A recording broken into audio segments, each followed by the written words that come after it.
What's happening, everybody, and welcome back to Eddie's Wood, and welcome to part 2 of building a TV unit from scratch. I'm your boy Eddie. Thank you very much for joining me. Today I think we're gonna have a pretty decent episode. So my plan is today to get the boards that I glued up in the last episode that went fantastically, to get them all to the correct length for the top and the bottom of the TV unit and the sides, and hopefully make myself a homemade jig. I've seen a couple of YouTube tutorials online. A homemade jig so I can make box joints. I think that's what the correct terminology is. You can let me know in the comment section. So that all the edges sort of go together, sort of like fingers, like that. It's gonna be the first time I'm ever doing this kind of joint. It's gonna be the first time I'm attempting it, but I'm excited. I'm excited to give it a shot. I'm gonna make a jig out of wood like this. I'm just gonna cut multiple pieces. You'll see how I do it, and glue them all together, and hopefully it goes awesome. I'm gonna get my router out and give it a go. First things first, I'm gonna have something hopefully really satisfying. When I built this bench, I built one with I don't know what it's called. Is it a melamine top? So I could easily just chip off glue whenever I get glue on it, because I know we'll be doing lots of glue ups. So let's see if it's as satisfying as I hope it would be. Let's get to it.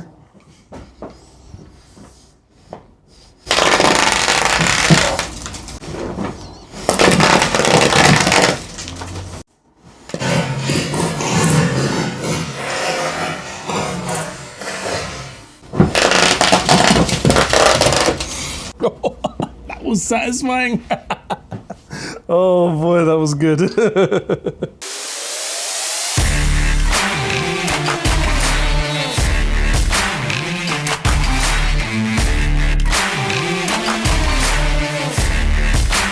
Alright, so the first thing I'm going to do is cut them all down to the correct length, which is going to be 1.99 meters.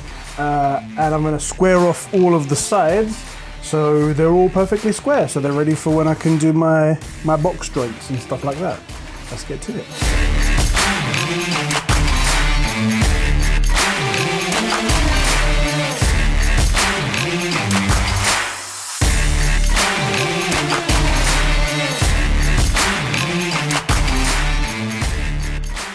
As you see, first of all, I start off by drawing a line on the wood so I get a perfectly square line, and completely mess that up, as you can see right there. I don't know what the hell happened with my pencil on my hands right there. And then eventually I fix it. But then you see me make a couple of key mistakes. So I had this big idea that I was going to put a piece of wood up against the side of my circular saw blade at the correct distance that I measured on my circular saw blade to the edge of the circular saw, and I'm doing a number of things wrong. The first thing I do wrong is that the tape measure is not on its side, so I've got this like angle going along here, and I quickly discover that that is going to cause all these issues and like not being so precise, which is an issue that I have suffered in the past when making the workbench that I'm on. Precision has been an issue, and I can see now it's from doing things like that. The second thing that I got wrong is that I measured the wrong side of the circular saw. On one side of the circular saw, you've got a very short distance and there's nothing getting in the way over the top of it. And on the other side, the right-hand side of it, you have a huge motor sticking out. And that's okay if you've got something very shallow to cut, but if there's anything sticking up from the wood, like these clamps right here, these F-clamps, yeah, it's going to hit those very soon. So all that measurement, all that hard work I did, all for nothing, and I had to measure the other side and then redo it all over again. But I've learned that lesson now. I'm pretty sure I won't make that same mistake twice. Pretty sure. However, it is me, so yeah. But in the end, I did come out with a really good square cut, and it looked beautiful. I'm not gonna lie, I'm really proud of that. Perfectly square.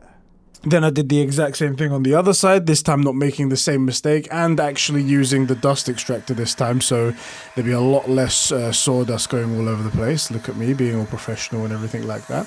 But I did have one small issue when making this cut on this side, and you'll see it right now.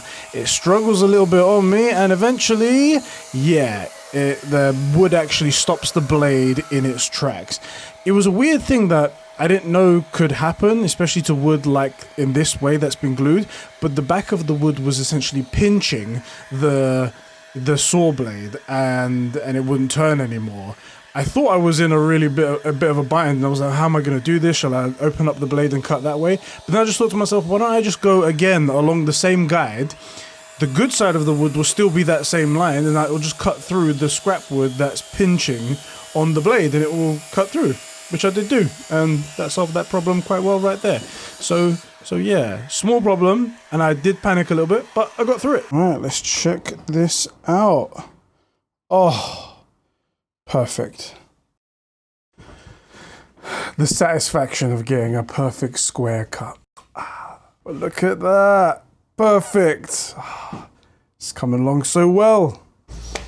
I've just noticed as well that I haven't sanded any of these, but I think I'm going to do that after this point. I think that's what I'm going to do. Again, there's a lot of knots in this wood. There's a lot of like gaps and stuff like that. Some of this is going to get chopped off. I think this big one's going to get chopped off over here, but still there's some here. I guess I can use that for the part that's not going to be seen, so like on the one that's going to be on the floor, or the one that's going to be covered by the wood top on top of it all. But I need to, hopefully there's something I can figure out. If there's anyone in the comment section that's got ideas about how you can fill those, or what you can do with them, if there's a cool trick, I'll be happy to hear it. Thank you so much. And also I want to say thank you to Stephen, who gave me a really good tip on how to get rid of the glue drips, the beads that come out. Essentially, wait until it's about semi-dry, till it gets all like gummy and stuff like that, and then just run a filler knife over it, and it will just scoop it all up. Instead of me smearing it all over the place and then causing a big mess, I could do that. Thanks a lot for that. Thank you so much. I appreciate it. Welcome to the channel as well. Thank you. All right, let's get this cut down to size.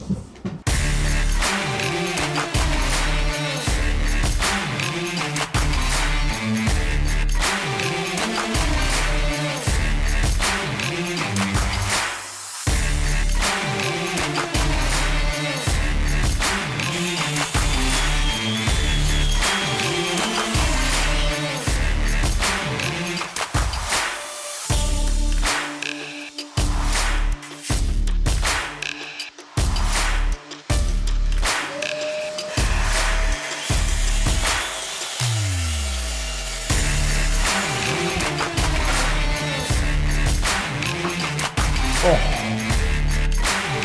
look at that. Just beautiful. All right, I just realized there's quite a few steps I need to do before I can do the box cuts for me to do like the fingers and stuff like on the end. I'm going to explain roughly what it is that I'm going to do. So each board is 20 millimeters thick, each one of these boards, these ones that I cut to 2 meters just a second ago. Those ones, I am going to increase the width of them by adding this in between it, which is another 20 millimeters as well, to make it 6 millimeters thick, which is the original thickness I wanted the whole outside of the cabinet to be. I'm proposing, this is just my idea at the moment, this is what I'm going through, so you guys can tell me whether or not I'm doing something wrong or something like that, is that I'm going to add them in between each one of these boards at certain intervals to give it strength, maintaining most of that hollowness there so I can run cables through anywhere I want. Like this will probably be where like a PlayStation would go, and then I can run a cable through it and to the back. The back I'm going to keep open so cables can go through, another device here, etc., like that. I'm going to cut the box cuts in here, in these sides, and they're going to meet in between here. So tell me if I'm doing this right here. If this whole thing is going to be 60 millimeters across, and I'm going to also put fingers here as well, the box cuts in here as well, so they join together. Then I only need to go 40 millimeters, right? Because this one, this 20 millimeters here is going to sit inside there. So then I only need to cut 40 millimeters off of this top one, because right now both of these boards are the same thickness, so same length I should say. This main one is 198.9 centimeters, but 1989 millimeters. I think I only need to take 40 off, so then that sits in there, and then this one sits in this one as well, right? I need to take 40 millimeters off of the top one, and then the same 40 millimeters off of the other side as well, and then it adds up to 80 millimeters. That's what this whole calculation is up here.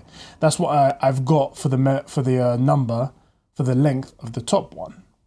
I think that's right.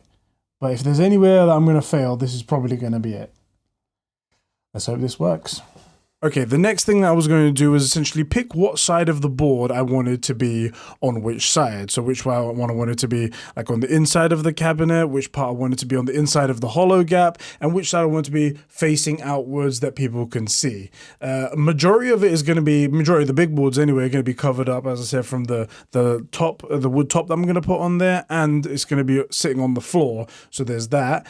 But still, I wanted to pick the best ones, and then I'll have the best chance of making the best product at the end of it. So yeah, here we go. All right, now that I've cut them to the right length, I'm going to cut a few of these at the roughly around about the same size at the width of the actual unit itself. Doesn't need to be perfect, it just needs to be able to support it all the way across at a couple of intervals. I'm just going to cut a bunch of these, and then it'll be a matter of gluing them in the correct spots and clamping them together, and hopefully everything works out.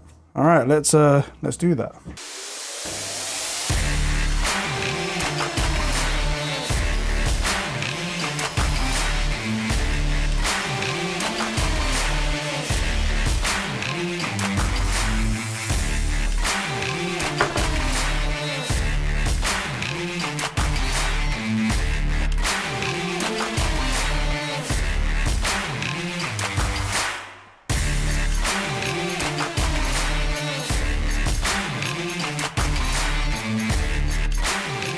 All right, and that is essentially what I've been trying to go for this whole time. I don't know if I've been explaining it properly, but as I said, I wanted to have the gap hollow in between, sorry, the whole thing hollow in between, so I can run like cables through it and stuff like that, and then have these supports that will be glued down together like that. And I've made this bit shorter here so that the top piece can come in the exact same sort of fashion. The box cut will go into that side and this side, and that'd be good. I think I'm not going to put these supports all the way to the edge though, where I put it in the drawing that I showed you. I think I'm going to keep it a little bit further back. That way, if I have, because on the top I'm going to do, so imagine this is the top over here. You're going to have to imagine it a little bit upside down. Imagine this is the top. I'm going to put LED strips recessed into it. When I get to the corner, I'll probably drill through so I can run the rest of the cable through here. And if I put this right towards the edge, then this is going to be there. So I'm thinking if I keep it further away, then it will give me more freedom and go away there. So I think I'm just going to do it over here. I don't think there's any reason why it needs to be a precise point, but I'll measure them out roughly equally, and yeah, that's what it's gonna look like. All right, let's work out the distances and glue them up. Yeah, let's do this.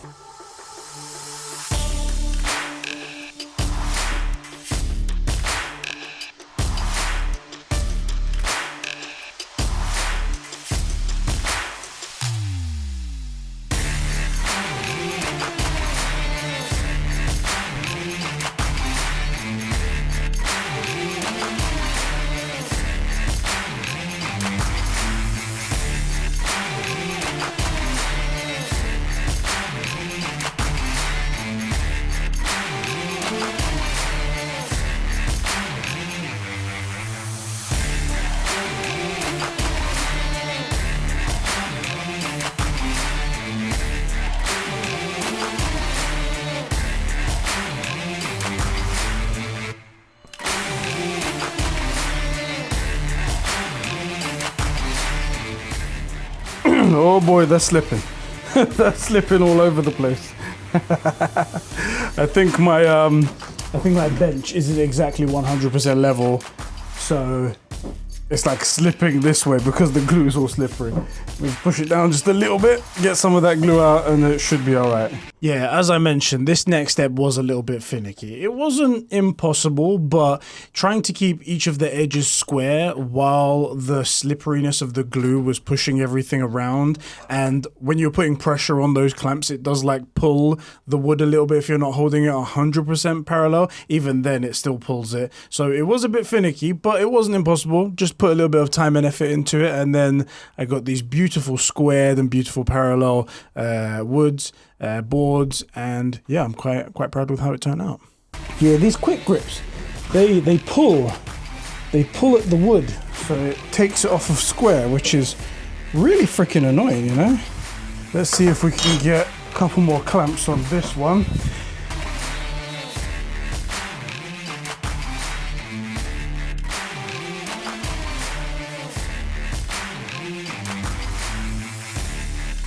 And what I'll do is I'll put that up on there so it can stand. And that's that. One more clamp would be perfect. I don't actually have more than this. I do have a really big clamp, a really big pack clamp, but that's too big for the roof that I've got here. So unfortunately, I'm gonna have to leave that one there. I'm hoping that the pressure from all of the other points holding it down on these supports will be enough.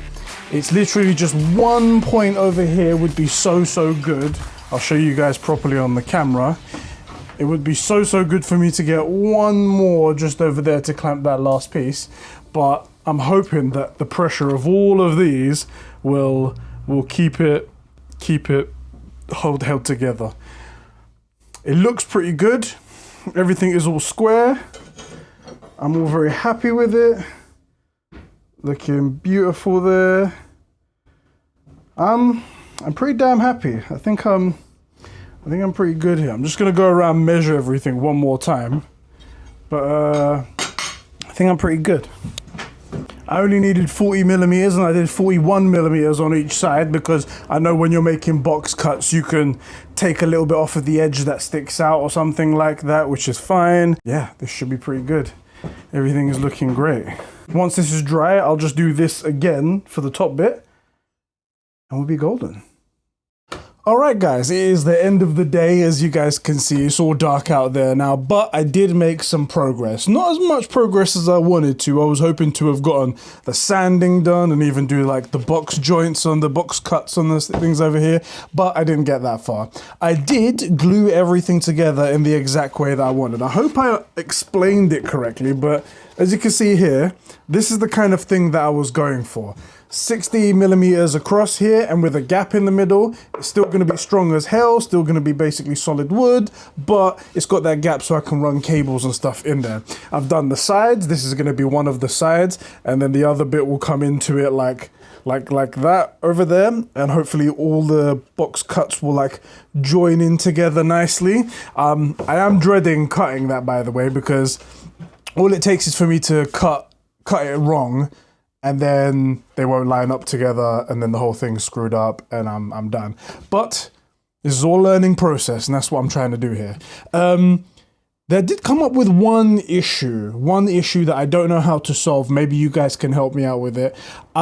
Some of the boards were a little bit bowed, and like for example, this one here, you can't tell right here, but in the middle, I struggled to get any pressure down with using the clamps so it could like stick properly. It is stuck in there. It's almost there's enough glue in between them to hold it, and I'm sure it won't come apart because the parts were at the edge I was holding did glue down, did put enough pressure on there to hold it in place. But because it was bowed a little bit, I couldn't get enough pressure in the bottom to push it down like that. It's just a little millimeter gap.